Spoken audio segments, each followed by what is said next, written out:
Welcome, ladies and gentlemen, I'm ScrapMan, bringing you another episode of Scrap Mechanic, and today we're going to try something kind of unique and fun, and it was actually inspired by one of your creations in the bomb catching contest. So today, I don't know if you guys have ever seen these things, but I think it's called like pin art, where you have this big box of a bunch of pins that can slide in and out.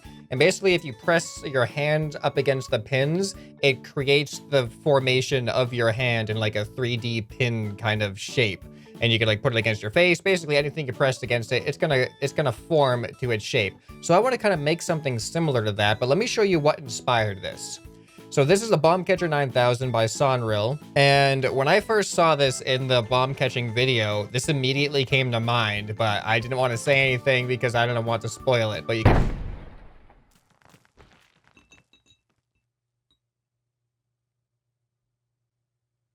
Maybe it's a good idea to weld this thing down first. So we press the button, you can see it catches the bomb.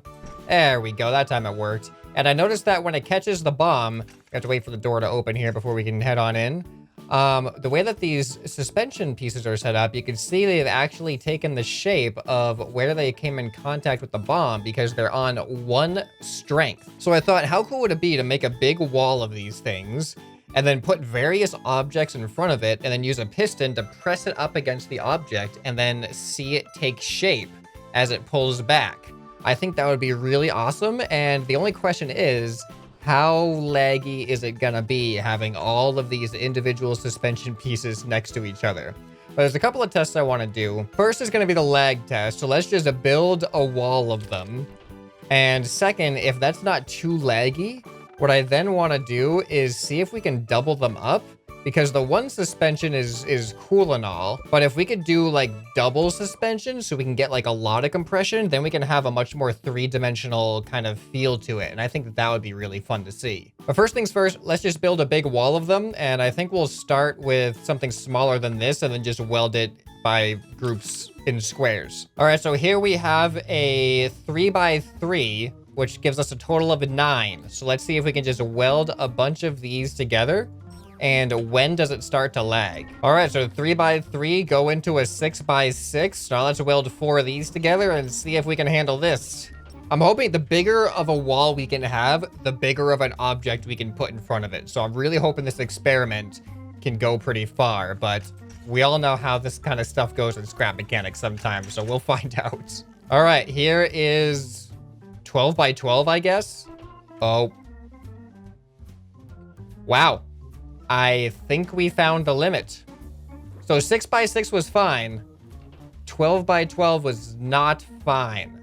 Not fine at all. So I'm thinking the double suspension is not gonna make it better. So let's just give ourselves the benefit of as many frames as we can and stick with just a single suspension thing. I just wish we could have, like, how big do you think we can make it?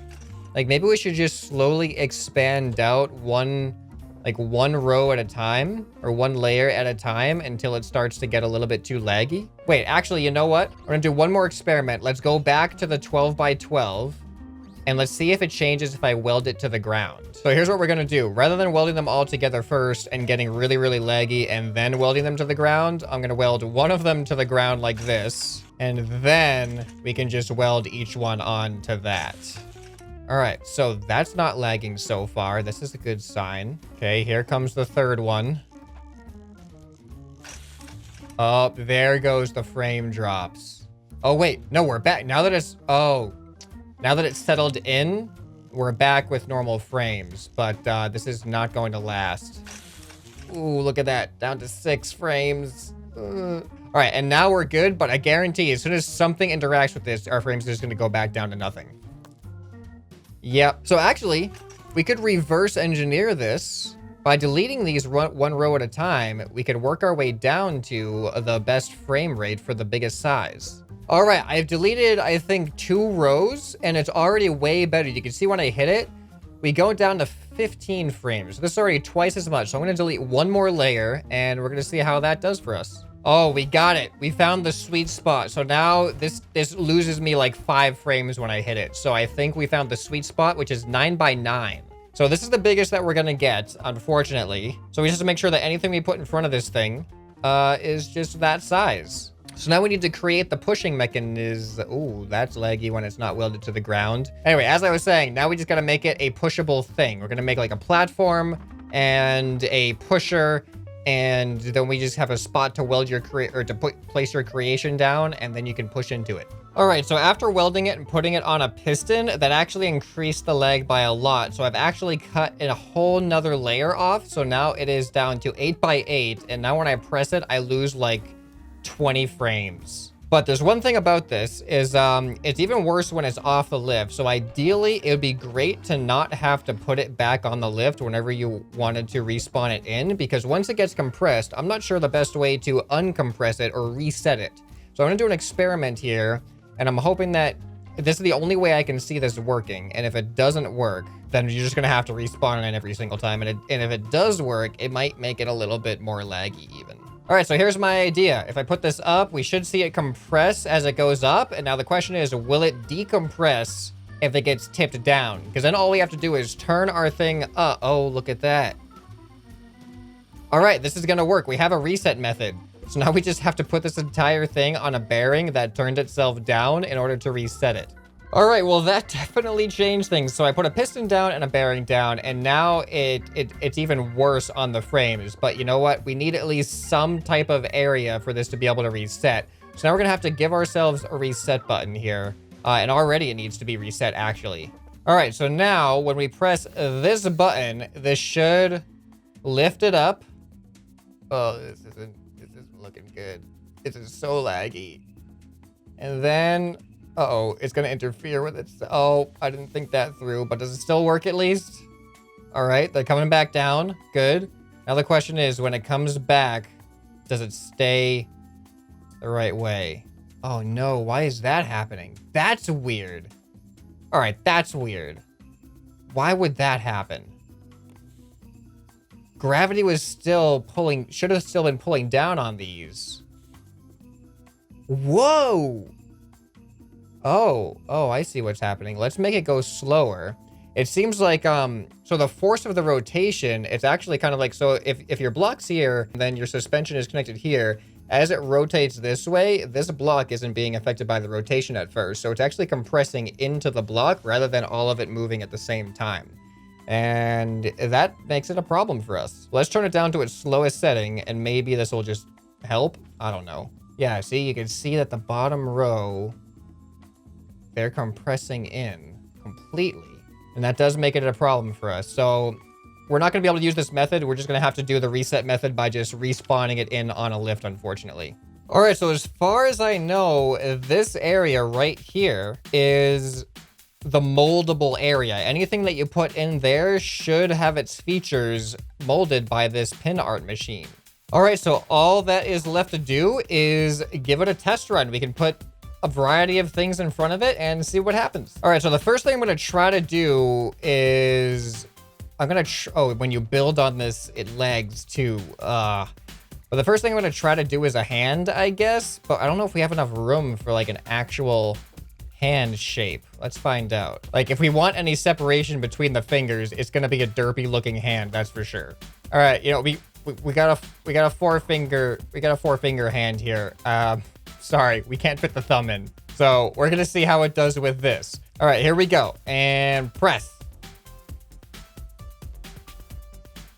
Okay, and decompress. Oh, guys, it worked. It actually seems to have worked. Look at that. Is that cool or what? All right, we have to try this with something like more three-dimensional, because that was just like a two-dimensional object, but we can use this entire depth here. So let's build something else. So put it on a lift and then build whatever you want to build. And you don't have to deal with lag when you're building. Then just take it off and weld it to the ground and watch it go. All right, I'm going to try to do some type of like face thing. I don't know if this is going to work or not, but I'm not the best artist, as we've established through other videos. All right, so here we go. I have a face with hands and it uses pretty much all of the depth here. So let's see how it looks after the compression. All right, so let's press the button and watch. Oh, I was wrong. It looks like I was wrong about where the line is. We have to put the line one block back, unfortunately. because I did not factor in the fact that there is a block already on these, and that changes the compression distance. Okay, this didn't work quite as well as I expected it to, and you know what I'm seeing is it doesn't seem like... Here, can I make this go any further? Not really. It doesn't seem like they compress as much as I thought they did.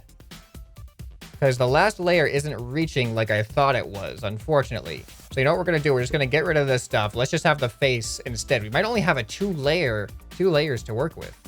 Oh, whoops. I forgot the nose also extends a little bit too far. All right, come on. Give me a full face. There we... Ooh, that is so laggy. That is so laggy. There it is, though. There it is. All right, now we can just go ahead and delete this.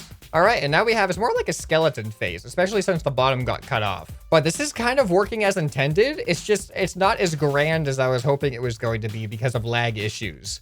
But what else should we put in this thing? I want to do at least a few more. I spent all this time building it. I want to put it to good use. But unfortunately, it seems like we have to limit what we're doing even more here if we want there to be compression. These are the only two layers that are actually going to be readable. And that's why I was hoping that it wasn't going to be too laggy, because I would like to have two layers of suspension for that exact reason, so we can have even more compression, which gives us more depth. But the lag limits of the game just aren't letting us do that. All right, so let's go ahead and reset this thing. We just put it on a lift, it gets reset, and now we got to figure out what we can build in here. Oh, let's build a message. All right, so before we do the actual message, I actually decided that I wanted to have a border around it, because I noticed that when you put things at the edge of it, they kind of look like they come off a little bit. So this border should give a little bit more context to the image. And I'm also realizing that this thing creates a mirror image of whatever you put there. So if I want to write a message, I actually have to write it backwards if I want it to show up the right way over here. So let's do one final pin art, and I'll have it